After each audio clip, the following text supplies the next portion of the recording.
이제 소통을 하기 위해서는 변해야 되니까 변화를 한번 말씀을 드려보겠습니다.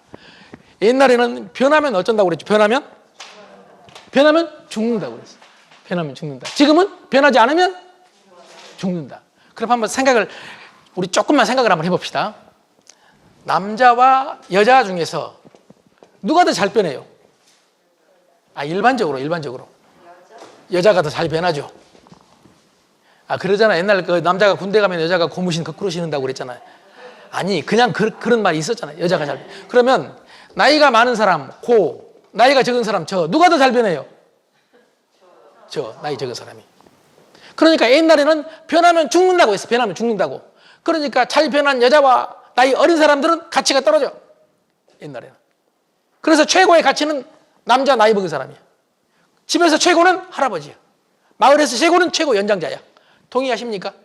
그래서 남자가 나이 들어가면은 그냥 폼이 잡혔어. 옛날에는. 지나가다가 어린아이들이 담배를 피우고 있으면 나이 든 어르신들은 지나가다가 그냥 기침만 해도 깜짝 놀라서 담배를 끊었어. 지금 우리 남자들, 나이 든 남자들은 지나가다가 아이들이 담배 피우고 있으면 돌아갑니다. 시비 붙을까 봐 돌아간다니까. 권위가 없어졌어. 권위가. 이게 옳고 그름을 말하는 게 아닙니다. 옳고 그름을 말하는 게 아니에요. 자, 다시 말합니다. 변하면 죽는다고 하던 시절, 그때는 남자 나이 든 사람이 최고였다. 그런데 변하지 않으면 죽는다고 하는 세상은 젊고 그리고 여자가 더 대우를 받는 세상이 됐다. 여러분은 여자로 태어나신 걸 다시 한번 축하드립니다. 정말 좋은 세상 태어나신 거예요, 지금. 그럼 앞에 서 있는 저는 지금 나이 들어가는 남자란 말이에요. 힘들잖아요. 그럼 우리는 어떻게 하면 되느냐? 다른 사람보다 더 앞서서 변화해야 된다. 나이 들어가는 남자들이 더 변화에 적응을 잘해야 된다. 자, 이렇게 과거에는 변하면 죽는다, 지금은 변하지 않으면 죽는다 이랬단 말이에요. 그럼에도 불구하고 공자님은 2500년 전에도 그때도 변하면 죽는다고 했던 그 시절에도 인간은 변화해야 된다고 말했어요. 변화해야 된다. 나이가 들면 변하고, 상황이 바꿔지면 변하고, 세상이 바꿔지면 변하고, 변화해야 된다. 왜냐하면 이건 이제 주역에 나온 얘기죠. 변해야 통한다. 변즉 통. 변해야 통한다. 여러분 이거 얘기 많이 들어보셨죠? 변해야 통한다. 남편과 아내 사이가 변해야 통해. 이거 동의하십니까? 예. 근데 누가 변해야 돼? 내가. 여러분 지금 이성적인 얘기를 하셨어요. 그런데 한번 생각해 보겠습니다. 아주 쉽게. 나하고 남편 중에서 누가 더 잘못이 많아요? 일반적으로. 남편. 그럼 잘못 많은 놈이 바꿔줘야 돼요? 잘못 없는 놈 내가 바꿔줘야 돼요? 아니, 여러분 의견 한번 물어보는 건데. 아니, 잘못이 많은 저놈이 바꿔줘야 돼요? 잘못이 없는 내가 바꿔줘야 돼요? 부부만이 아니에요. 직장도 그렇고 정치도 그렇고 노사, 노소 누구든지 소통이 안 되는 이유는 너 때문이에요. 너 때문이에요. 다시 묻겠습니다. 자, 나하고 너 누가 잘못이에요? 일반적으로. 아니, 누가 잘못이냐고. 누가? 너. 그럼 누가 바꿔줘야 돼? 네가. 이게 정상이고 우리는 이렇게 행동하고 있다는 얘기예요. 그러니까 세상이 변하지 않고 소통이 안 된다는 얘기예요. 여러분, 너를 바꾸려고 애써 보셨지만 바꿔집니까? 안 바꿔지죠. 사실 나도 바꾸기 어려운데 저도 제 아내가 막내였고 저는 사남 일녀 중 장남이었어요. 아니, 그런데 제 아내가 세상에, 제가 그때는 결혼을 좀 늦게 했거든요. 33세. 그런데 놀랍게도 장남 좋아한대요. 이게 말이 돼요? 나는 별로인데 장남을 좋아한대. 여러분, 그 여자 내가 어떻게 해야 되겠습니까? 목숨 걸고 내 여자 만들어야 되지 않겠습니까? 나 그랬습니다. 그런데 6개월 만에 저희 할머니가 돌아가셨는데 그때는 장례를 집에서 했단 말이에요. 아마 아직 어린 여자가 힘들었겠죠. 지금 와서 생각해 보니까. 그런데 딱 6개월 지나고 나서부터 여자가 바꿔지기 시작을 해요. 그래서 제가 결혼하기 전에 했던 얘기하고 다르기 때문에 말을 했죠. 당신 그게 아니지 않냐고. 당신 그렇게 말하지 않았잖냐고. 바꾸라고. 그럼 저는 깜짝 놀라가지고 미안하다고 바꾸겠다고 이럴 줄 알았어요. 근데 제 아내가 너나 바꾸라고. 너나 바꾸래. 그때부터 저와 제 아내 사이가 끊임없이 바꿔. 너나 받고 너나 받고 투쟁이에요. 정치적인 싸움이라니까. 여러분 노사 다툼이라니까. 똑같다니까. 똑같아. 전부 네가 잘못했으니까 네가 바꿔라. 여러분 그러면서 전쟁을 했어요. 그래 전쟁할 때 보세요. 원래 전쟁할 때는요, 처음에는 전쟁이 적게 일어나가지고 나중에 커지잖아요. 예. 처음에는 소총을 들어. 제 아내가 소총을 딱 들면 나도 소총 들어. 내가 남자인데 난 소총 없어요? 제 아내가 기관총으로 무력 증강을 하면 나도 기관총을 들어. 핵무기를 터뜨리려고 하면 나도 핵무기를 터뜨려. 핵무기 이제 이온이지, 이온. 이온해! 그럼 그래 나도 해! 그런데 어느 날 놀라운 사실을 배웠어요. 제 아내가 소총을 가지고 있다 기관총을 탁 들기 시작을 한 거예요. 다시 말씀드리면 이제 무력 증강을 한 거예요. 그때 내가 소총을 조용히 내려놓고 무릎을 꿇어버렸어요. 항복한다고. 항복했다니까. 항복. 여러분 놀라운 사실이 항복한 놈은 더 이상 대들지 않더라고. 나중에 알고 봤더니 제네바 협정에도 국가 간의 싸움에도 포로는 어때? 포로는 죽일 수가 없어. 포로는. 아 그럴 바엔 나도 포로가 되자. 난 그래서 제 아내의 포로, 사랑의 포로가 되기로 결심했어요. 왜 마음에 안 들어요? 고맙습니다. 예, 포로가 된다는 것은 항복한다는 얘기잖아요. 항복. 예? 항복했어. 그랬더니 포로 수용소에 갇혀 있을 때도 관리를 하더라고. 포로는 관리를 해서 먹을 것도 주고 전쟁을 강하게 하고 나도 그냥 기관총 들고 같이 하면은 밖에 나가야 되잖아요. 밥 먹을 수 없으니까. 여자가 그러고 나서 밥을 주나요? 그때 지금은 뭐 우리가 쉽게 먹을 수 있는 것도 많고 남자들이 그랬지만 옛날에 안 그랬잖아요. 그런데 포로가 탁 되니까 포로 관리를 하더라고요. 포로 관리를. 예? 예. 포로 수용소라고 생각을 하니까 편안하더라고. 그래서 여러분 책도 있어요. 항복한 남자가 행복하다라는 책이 있는 게 아니고 원래 항복한 여자가 행복하다라는 책이 있었어요. 이 책을 쓴 사람이 미국인인데 원래 페미니스트였어요. 자기가 결혼해보고 나서 느낀 게 행복한 아내가 항복한 아내가 행복하더라 해서 쓴 책이 항복한 아내가 행복하다라는 책을 썼어요. 나는 사실 그 책을 제 아내 책상에 갖다 준 적도 있거든요. 바로 그 다음날 내 책상에 있더라고. 그러니까 서로 네가 항복하면 행복하다 이럴 게 아니라 내가 항복하면 다 행복하는 거예요. 고객한테 항복하면 행복해. 국민한테 항복한 정치인이 행복해. 그런데 지가 앞서려고 하고 지가 권력을 가지려고 하니까 문제다 이런 얘기예요.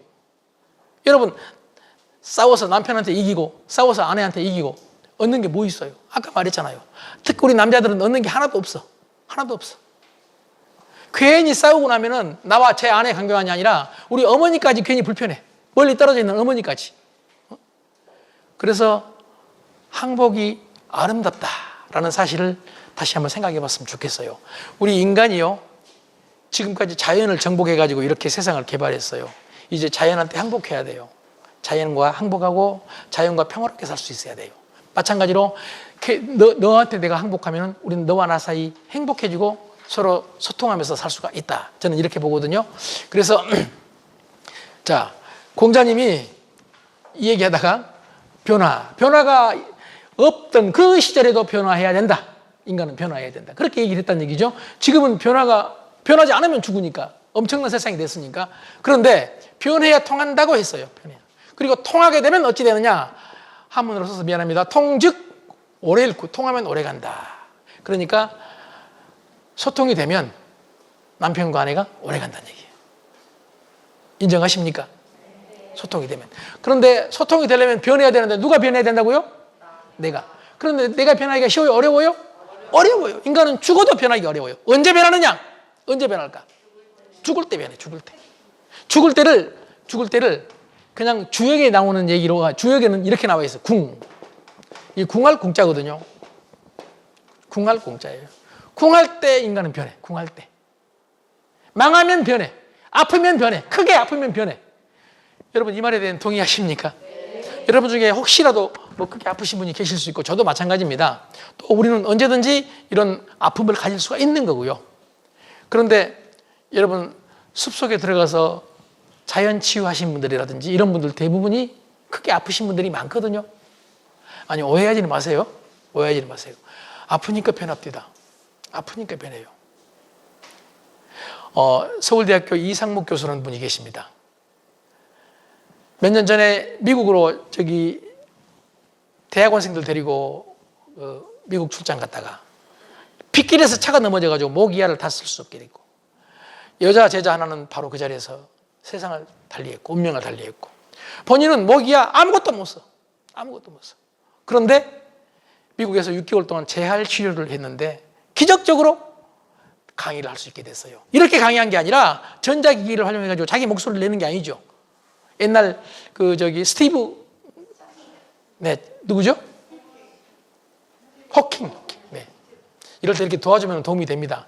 나이가 먹으면요 자꾸 이렇게 빗나가는데 이건 치매가 아니고, 왜 이렇게 생각해요? 아무튼 이분이 지금 교육을 강의를 하고 있는데 과목이 지질학이에요. 지질학. 오해하지 마세요. 지리학 또는 지질학은요 웬만해서 스타가 되기 어려운 분야입니다. 전문 분야라. 여러분 지질학자 아는 사람 있어요? TV 나온 사람 있어요? 없잖아요. 그런데 이분이 유명인사가 돼가지고 초등학교 책에 나올 정도가 됐어요. 그리고 이분이 그런 얘기를 했어요. 아프기 전에. 사고 나기 전과 사고 난 후에 나는 다르다. 사고 나기 전에는 나밖에 몰랐다. 내가 최고였다. 배려 안 했다. 사고 나고 나니까 내가 존재하기 위해서 너가 필요하다는 게 보인 거예요. 가족이 중요하고 아내가 중요하고 다른 동료 교수가 중요하고 학생이 중요하고 이웃이 중요하고 이걸 깨달았다. 그리고 또 장애인들이 어렵다는 것을 알고 장애인 돕기에 앞장을 서고, 그래서 그분한테 장관 제의도 들어오고요. 뭐 여기저기서 난리가 난 거예요. 유명해졌어. 그래서 그분이 재밌는 얘기를 했어요. 농담으로. 유명해질 수 있는 방법은, 제일 쉬운 방법은 간단하다. 나처럼 교통사고 당해라. 교통사고. 그럼 인간은 유명해질 수도 있고 변할 수도 있다는 얘기야. 그러나 교통사고 당하지 않고 변한다면 얼마나 좋겠냐. 다시 말해서 궁 안 가고 변할 수 있다면 얼마나 좋겠냐. 이걸 우리는 궁의식. 궁할 수 있다. 궁의식. 궁을 위기라고 본다면 위기의식. 예를 들어서 부부 사이라고 생각해 봅시다. 지금 이대로 가다가는 언젠가 우리는 이혼하고 말 거야. 위기의식이고 위기의식. 그래서 이혼하지 않기 위해는 내가 바꿔줘야 되겠다. 이런 위기의식이요. 뭐 기업을 하는 사람들은 내가 지금 이렇게 기업을 해가지고는 나중에 결국 망할지도 모른다라는 그런 위기의식을 가지면 인간이 변한다. 내가 이대로 가면은 몸이 어떻게 돼? 몸이 아플 수도 있다. 그래서 변한다는 얘기예요. 위기의식을 가지고. 위기 오기 전에요. 자, 그런데 인간이요. 위기가 와도 바꾸기가, 변화가 어렵거든요. 그래서 이제 그 얘기를 한번 해보고자 합니다. 소통을 하기 위해서는 뭐 해야 된다? 변해야 돼. 누가 변해야 된다? 내가 변해야 돼. 그럼 뭘 바꿀 것이냐? 여러분, 소통을 위해서 뭘 바꿀까요? 제가 4가지 오늘 한번 제안해 보겠습니다. 소통뿐만 아니라 행복을 위해서 우리가 바꿔줘야 될 건 4가지입니다. 첫째가 말 바꿔야 됩니다. 두 번째가 생각 바꿔야 된다는 얘기죠. 어렵습니다. 이거 어려운 얘기예요. 그 다음에 행 바꿔야 된다는 얘기. 그리고 또 하나, 여러분 조금 의아하게 생각할 수 있는데요. 식입니다. 식. 먹는 것입니다. 먹는 거 바꿔야 됩니다. 이번에 어떤 책이 나왔는데 제가 아직 읽어보진 못했어요. 소개만 받았는데 이분이 6개월 시한부 암 판정을 받았어요. 우리나라 사람이 아닌데 도저히 나을 수 없는 병이에요. 6개월 시한부. 그런데 지금 10년 이상 살았고 건강하게 살고 있어. 암 전도사가 됐어. 근데 이 사람은 이렇게 주장을 해요. 암이 걸리면 병원에서 치료한다. 그건 증상을 때릴 뿐이다. 증상을. 그 암을 발생하게 한 원인 제거를 해야 되는데 그 원인은 뭐냐? 아주 간단하다. 생각, 습관. 생각의 습관. 그리고 생활 습관. 이게 원인이다. 그러니까 생각 습관, 생활 습관을 바꿔야 된다. 그리고 이걸 바꾸기 위해서 본인은 예를 썼고 이걸 바꾸면서 자기 몸의 자연 치유력, 여러분 회복력이 되살아나가지고 지금 아주 건강하게 돼버렸다 이런 얘기죠. 여러분 생활 습관 한번 생각해 보세요. 당뇨 생활 습관병이라고 부릅니다. 동의하십니까? 고혈압 생활 습관병입니다. 그런데 요즘은 전문가들 사이에 암도 생활 습관병이라고 말합니다. 그러니까 모든 병이 어디서 와요? 생활 습관에서 온다는 얘기예요. 그 생활 습관에 지금 말도 중요하고 생각도 중요하고 행동도 중요하지만 먹는 것도 중요하다. 동의하십니까 이거? 먹는 것도 중요하다. 요걸 바꿔야 세상과 소통하고 내가 건강하고 행복하고 오래 살 수 있다. 그런데 이 중에서 가장 중요한 게 여러분 오늘 말입니다.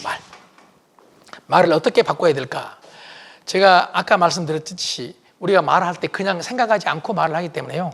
가끔은 반응하듯이 말을 하거든요. 제가 제 아들, 딸 둘을 키우면서 딸은 제 말을 잘 듣고, 물론 여러분 중에 지금 딸 하니까 애매하게 나를 쳐다봐요. 지금 나 닮은 줄 알고 딸이. 예? 딸은 제 복사판 아니고 혁신판이에요. 이뻐요. 이럴 때 그냥 끄덕끄덕 해줘야지 말도 안 되는 소리 하지 말라고 쳐다보고. 예. 그런데 말도 이쁘게 말도. 그런데 아들놈은 우선 말이 퉁명스러워. 어렸을 때부터. 저는 아들과 딸의 차이가 분명히 있긴 있어요. 그런데 또 한편 저한테 책임이 크다라는 사실을 몇 년 전에 깨달았어요. 제가 집에 오면 제 딸을 부를 때는 옛날에 어렸을 때 정민아 아빠 왔어 묻고 들어가. 정민아 아빠 왔어. 그럼 아빠. 아들놈은 하고 있으면 게임하고 있어 아들이. 그럼 야 성민아. 그럼 왜요? 이 자식 말한 거 봐. 아 왜요? 그래가지고 말이 커져. 그러니까 제 딸은 아빠 했는데 아들놈은 왜요? 해서 나는 이것만 가지고 따졌어. 그런데 내가 접근할 때부터가 달랐더라 이런 얘기예요. 아들한테는 부를 때 퉁명스럽게 야 임마! 야! 성민아! 이렇게 부르고 딸한테는 정민아 이렇게 불렀단 말이에요. 누구 잘못이에요? 내 잘못이지. 그런데 대부분의 아빠나 엄마들은 이걸 몰라요. 그리고 이렇게 말해요. 아들은 원래 억세니까 그런다고. 딸은 부드러우니까 그런다고. 알았을 때 늦었더라고요. 그렇죠. 늦게 보셨어요? 지금 벌써 늦게 보셨다는데 이미 늦었지만 지금이라도 늦지 않았으니까 한번 말 소리를 바꿔보면 좋겠어요. 인간은요 말 소리가 크고 말 속도가 빠르면 공격이라고 생각을 해요. 우리 인간의 본능이. 그래서 깡패들이 싸울 때 조용히 싸워요. 소리쳐요. 야 너 죽어볼래? 이런 깡패 있어요? 깡패가 아저씨 한번 죽어보실래요? 이런 깡패 있어요? 막 소리치잖아요. 그리고 목소리도 막 속도가 빠르잖아요. 속도가 빠르고 목소리가 크면 좋은 점도 있고 또 강의할 때하고 뭐 달라야 되겠지만은 일반적으로 대화할 때 이렇게 말하면은 여러분 상대는 자기를 공격한다고 생각을 하고 바로 방어를 해요. 아까 말한 대로 반응을 해. 야! 그럼 왜? 이렇게 반응한다. 그리고 이제 이게 뭐 학교 선생님이라든지 또는 높은 사람이 해가지고 그런 분들한테는 직접 반응을 못하면 마음속으로 반응해요. 예를 들어서 윗사람이 사장님이 야! 김대리! 이러면은 네! 하면서 마음속으로 그래 이 자식아 불렀냐? 이러니 몸과 마음과 머리를 다 쓰겠습니까? 여러분 중에서 혹시 사업하신 분 또는 자영업하신 분이 계실지 모르겠지만 사업하신 분들은요 내 직원들이 머리만 쓰는 게 아니라 머리도 쓰고 마음도 쓰고 몸도 쓰도록 해야 되거든요. 이게 리더십이거든요. 동의하십니까? 그런데 대부분의 이 주인들, 사장님들은 그냥 몸만 쓰게 해요. 또는 머리만 쓰게 만들어요. 진짜 열정적으로 마음까지 쓰게 안 만든다는 얘기예요. 몸과 머리와 마음까지 쓰게 만들면 그게 최고 리더십이거든요. 여러분 남편도 여러분한테 몸만 써서는 안 돼. 머리도 쓰고 마음도 쓰고 온갖 걸 다 쓸 수 있도록 여러분 남편을 만드는 게 여러분의 최고의 리더십이다. 리더라는 게 어떤 조직에만 있는 게 아니기 때문에요.